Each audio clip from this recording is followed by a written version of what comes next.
Daily. Taste the Daily.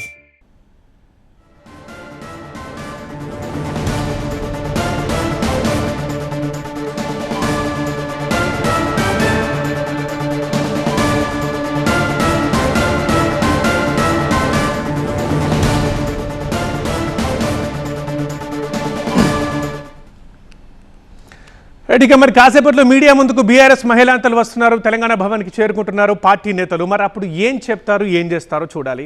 రైట్కి ఒకసారి video వాళ్ళలో మనం చూస్తున్నాం విజువల్స్. ఎస్, ఇంతకుముందు నేను చెప్పినట్లుగా టీఆర్ఎస్ పార్టీ పుట్టినప్పుడు ఎలా ఉన్నారు, వాళ్ళెవరు, అసలు ఆ కుటుంబంలో ఎంతమంది ఉన్నారు, ఇది చూస్తే, ఈ విజువల్స్ చూస్తే ఇవాళ మనం తీసుకున్న నిర్ణయం అనేది వీళ్ళు ఎంత కఠినంగా తీసుకోవాల్సి ఉంటుంది అనేది మాత్రం మనకు క్లియర్గా అర్థమవుతుంది. నాన్న అంటే ప్రేమ. దేవుడు లాంటి మా నాన్నను ఇవాళ సిబిఐ ఎంక్వైరీ చేసిందంటే కడుపు రగులుకపోతా ఉంది ఒక బిడ్డగా. ఏం పార్టీ ఉంటేంది పోతే. బావా అంటే కోపం. హరీష్ రావు గారిది మేజర్ పాత్ర లేదా దీంట్లో? ఇదే హరీష్ రావు గారు, ఇదే సంతోష్ రావు గారు అనేక కుట్రలు చేసినా కూడా భరించినాం. కజిన్ అంటే ద్వేషం. మొత్తం కాళేశ్వరం ఎపిసోడ్లో కేసీఆర్ గారికి మరక అంటిందంటే మాజీ రాజ్యసభ సభ్యుడు ఒకలైతే వీళ్ళు సొంత వనరుల కోసం, డెవలప్మెంట్ కోసం, ఆస్తులు పెంచుకోవడం కోసం ఆలోచన చేసి అన్నతో ఎడమొహం. కుటుంబంలో చిచ్చు. నాన్న అంటే ప్రేమ. దేవుడు లాంటి మా నాన్నను ఇవాళ సిబిఐ ఎంక్వైరీ చేసిందంటే కడుపు రగులుకపోతా ఉంది ఒక బిడ్డగా. ఏం పార్టీ ఉంటేంది పోతే. బావా అంటే కోపం. హరీష్ రావు గారిది మేజర్ పాత్ర లేదా దీంట్లో? ఇదే హరీష్ రావు గారు, ఇదే సంతోష్ రావు గారు అనేక కుట్రలు చేసినా కూడా భరించినాం. కజిన్ అంటే ద్వేషం. మొత్తం కాళేశ్వరం ఎపిసోడ్లో కేసీఆర్ గారికి మరక అంటిందంటే మాజీ రాజ్యసభ సభ్యుడు ఒకలైతే వీళ్ళు సొంత వనరుల కోసం, డెవలప్మెంట్ కోసం, ఆస్తులు పెంచుకోవడం కోసం ఆలోచన చేసి అన్నతో ఎడమొహం. కుటుంబంలో చిచ్చు.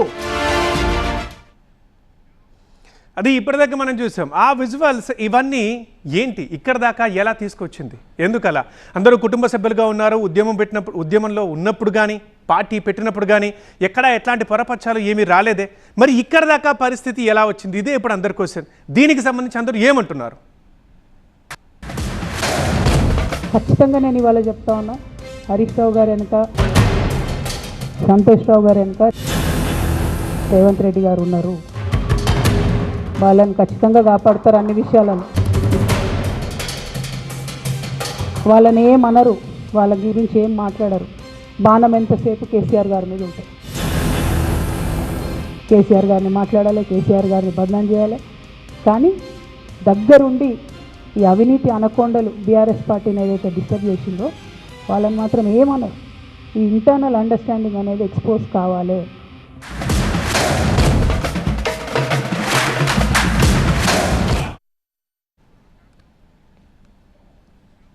అది ఈ వ్యాఖ్యల కారణంగానే పార్టీకి వ్యతిరేకంగా నిర్వహిస్తున్న ఈ చర్యల వల్లే ఇప్పుడు కవితపై సస్పెన్షన్ బయటపడింది. దానికి రిజల్టే ఇది.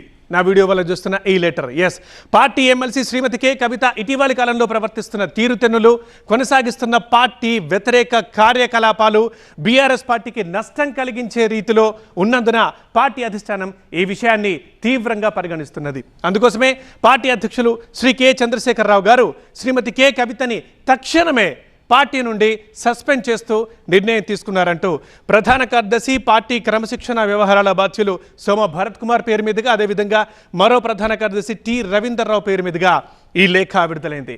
ఎస్, ముందుగానే ఎప్పుడైతే ఆ లిక్కర్ కేసుకు సంబంధించి అరెస్టు, ఆ విచారణలకు సంబంధించి అక్కడి దాకా మరి కరెక్ట్గానే ఉన్న తర్వాత సడన్గా ఏమైంది అని అందరూ చర్చించుకుంటున్నది. నెంబర్ 1, వరుసగా ఎమ్మెల్సీ కవిత షాకుల మీద షాకులు ఇచ్చారు పార్టీకి. ముందుగా బహిరంగ లేఖతో అందరికీ ఒక చర్చ స్టార్ట్ అయింది. ఏమైంది, ఎక్కడైనా చీలుకుందా, ఏమైనా వ్యతిరేకత వచ్చిందా, అసంతృప్తులు వచ్చాయా అని చెప్పేసి అక్కడి నుంచి చర్చ స్టార్ట్ అయింది. చివరికి రిజల్ట్ ఇలా మనకు కనిపిస్తోంది.